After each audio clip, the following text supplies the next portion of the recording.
Young people everywhere have been swept off their feet by ecstasy. Once considered a harmless drug only taken by teens dancing the night away at raves and nightclubs, researchers now say they're sure ecstasy can cause brain damage and long-term memory loss. According to Dr. Alan Lechner of the National Institute on Drug Abuse, ecstasy use has spread to rural communities throughout the US and is not just a club drug anymore. Stamped with different markings like the yin and yang symbol and the Statue of Liberty, the pills are pouring into the US from Europe.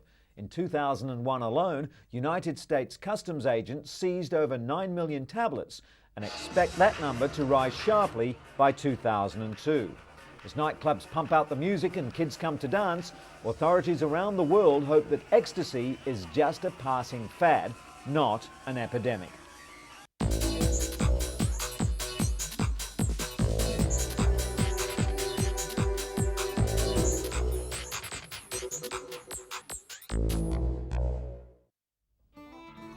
About 91-year-old Ruth has trouble walking, hearing and seeing.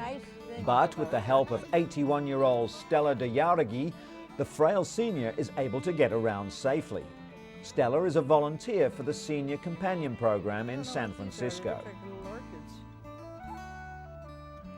And like Stella, Fanny Putman volunteers her time to help others too. She heard about the foster grandparent program from a friend.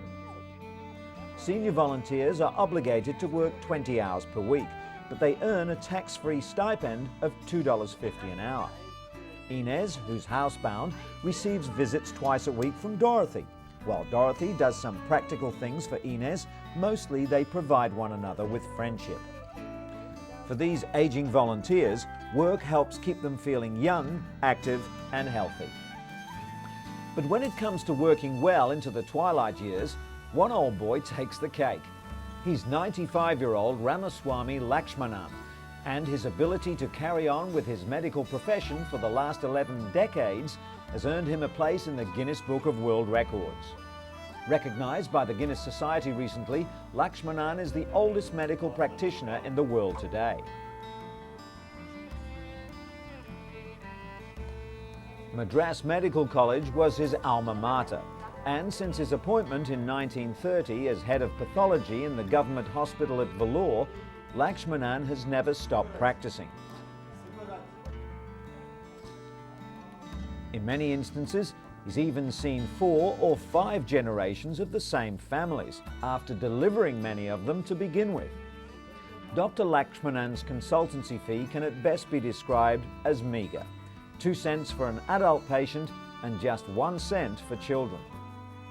He even includes the medicines for free, which he has an assistant dispense for him next door. The aging medic has no kind words for his fellow practitioners who charge exorbitant fees. According to a friend and neighbour, P.K. Ramamurthy, the good doctor can detect ailments just by looking at a patient's face. His methods are simple, but long queues of patients attest to his success.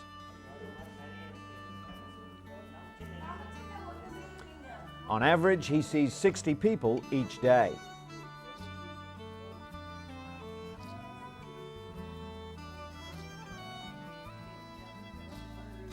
His simple work practices are in keeping with his simple and very disciplined life. He rises at 5 a.m. each morning, bathes in cold water, and prepares to have a coffee. Then he takes bread and milk and goes to work. Dr. Lakshmanan believes his daily regime is what has kept his body trim and healthy and his mind sharp. The much-loved medicine man plans to keep healing the sick for some years to come, Guinness World Record or not.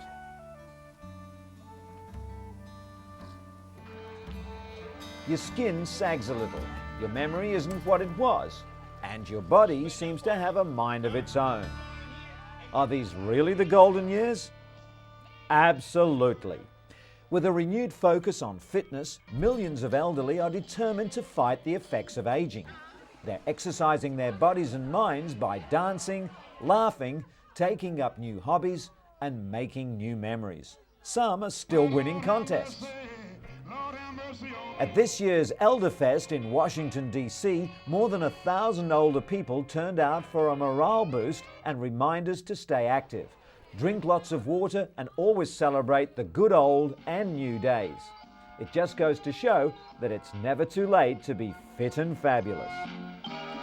And proving that it's never too late to be a beauty queen, 91-year-old Dolores Garces was recently crowned Miss Grandmother in Mexico City. Cheered on by their children and grandchildren, 45 women from all over Mexico competed in the 10th annual Grandmother Beauty Contest.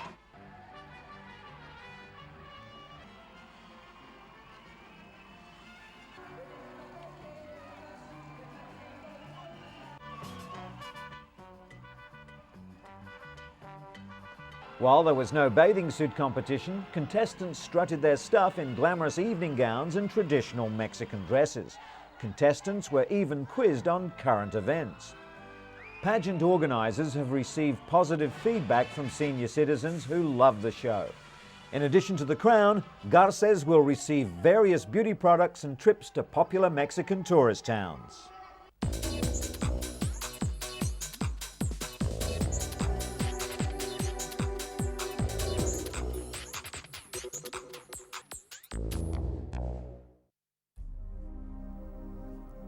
In response to the increasing number of anthrax scares in the United States, the Mayo Clinic has released a new rapid response DNA test that can determine if an individual has contracted the anthrax virus in under 30 minutes.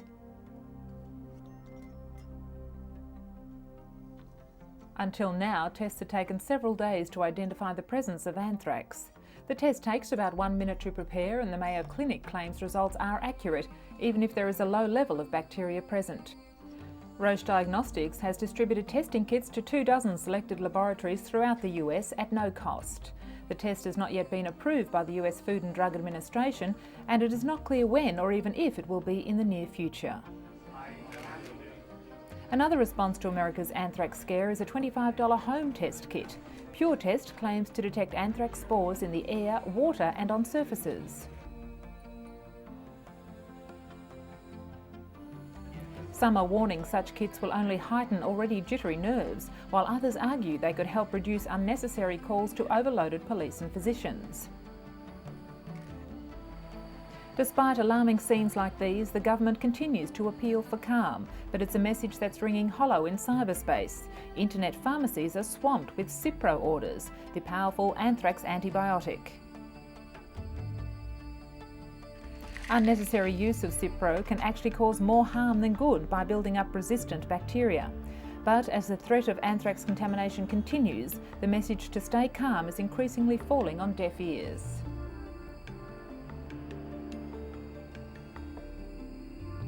As more people are being treated with the now famous antibiotic, stockpiling and misuse of the drug is becoming a major concern.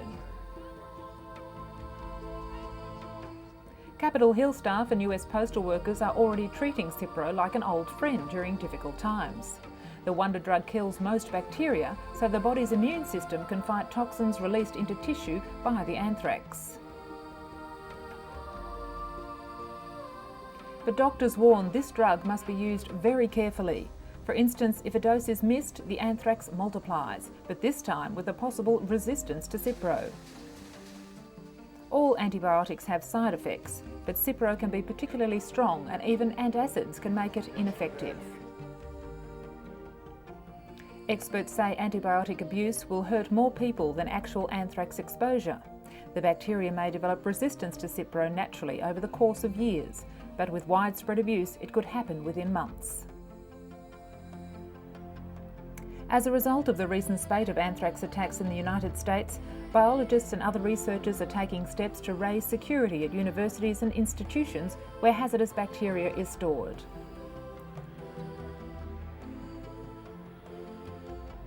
They, more than most, would understand the dangers the viruses pose. But at the same time, they believe that a complete clampdown on access to collections of germs would ultimately result in far fewer scientific and medical breakthroughs. Many universities instituted several immediate measures, such as obscuring information on data they possess on dangerous organisms, especially since discovering that the anthrax virus was most likely stolen from a research laboratory or institute. Meanwhile, the United States remains on a heightened state of alert, aware that the nation may be subjected to reprisal attacks following the relentless waves of airstrikes the military has rained down on Afghanistan. So far, at least 15 people have tested positive for anthrax and several have died. Thousands more have been treated preventatively with Cipro in an effort to stem possible development of the disease. The search for better alternatives to Cipro are underway as well, with some researchers claiming they've done away with common side effects such as nausea, diarrhoea and rashes.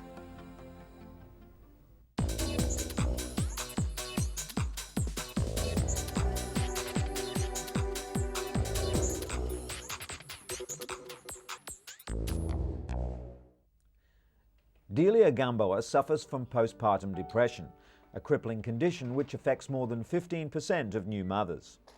Like many women, she initially refused to be treated, concerned that medication could be passed on to her child through breast milk.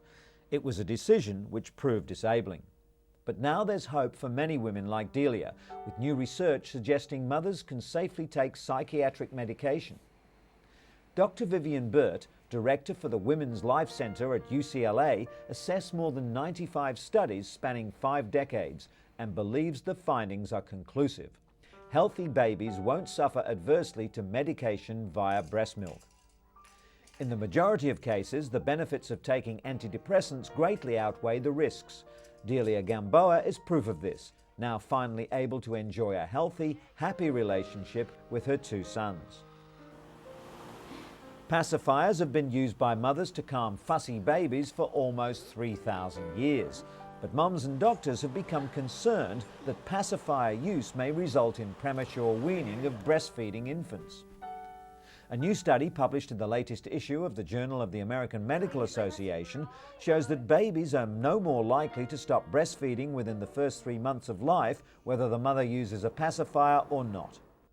The problem unfolds when an infant cries and mothers think they don't have enough milk, so they use a pacifier to soothe their crying infant. Instead, doctors suggest breastfeeding more often to increase the milk supply. The study recommends several alternatives to using pacifiers, including carrying and rocking.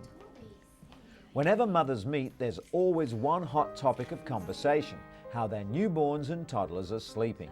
Joe and 10-week-old Will and Shana and 11-month-old Perry have an expert listener in Dr. Harriet Hiscock, a paediatrician at the Royal Children's Hospital in Melbourne, Australia. Dr. Hiscock has surveyed 740 new mothers who've had problems with their child's sleep. She advised them when to calm their fussy babies and when to let them cry, which not only ensured better sleep, but helped the mums ward off postnatal depression. The controlled crying approach thus improves the well-being of both child and mother. Sally Bernard takes a break from her hectic schedule to visit with her 13-year-old son Bill. He was diagnosed with autism at age 4, but she says he showed symptoms almost 2 years earlier. Just down the hall at a Cambridge, Massachusetts hotel conference room, Sally takes part in the first public hearing on the risks of mercury used as preservatives in several childhood vaccines. Hundreds of medical experts also attend the gathering before the US Institute of Medicine, including Dr. Jeff Bradstreet, who's studying the mercury levels in about 200 autistic children. He believes they had many times more mercury as other healthy infants and suspects that mercury may cause autism. Studies have shown at just 3 months, some infants receive more than 100 times the EPA safe limit for mercury. But whether these exposures cause developmental disorders warrants more research. The FDA says older vaccines still contain thimerosal, a preservative containing mercury. But all childhood vaccines are now available without this preservative. And so we come to Ganga and Jamuna Shrestha. They were discharged from Singapore General Hospital recently and were able to go home with their parents to Nepal. The now separated Siamese twins will live in the Nepalese capital, Kathmandu, with their family and will be supported by a team of medical experts from Kathmandu Hospital.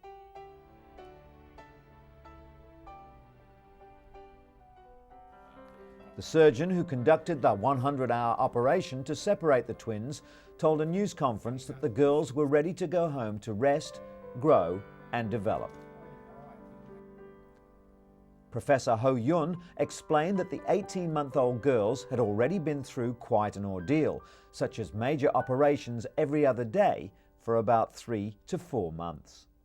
Naturally, their parents, Father Bushra and Mother Sandhya, were delighted to be going home with the whole family, but they'll return to Singapore next year for skull reconstruction surgery.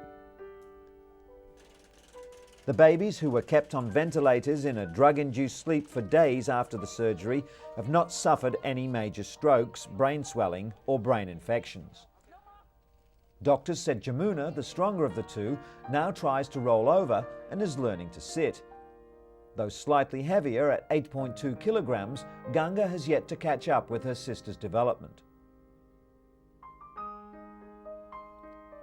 The costly operation, which utilised 3D computer imaging of the girls' skulls, was paid for by a pool of public donations that poured in to cover all costs, while doctors offered their services for free.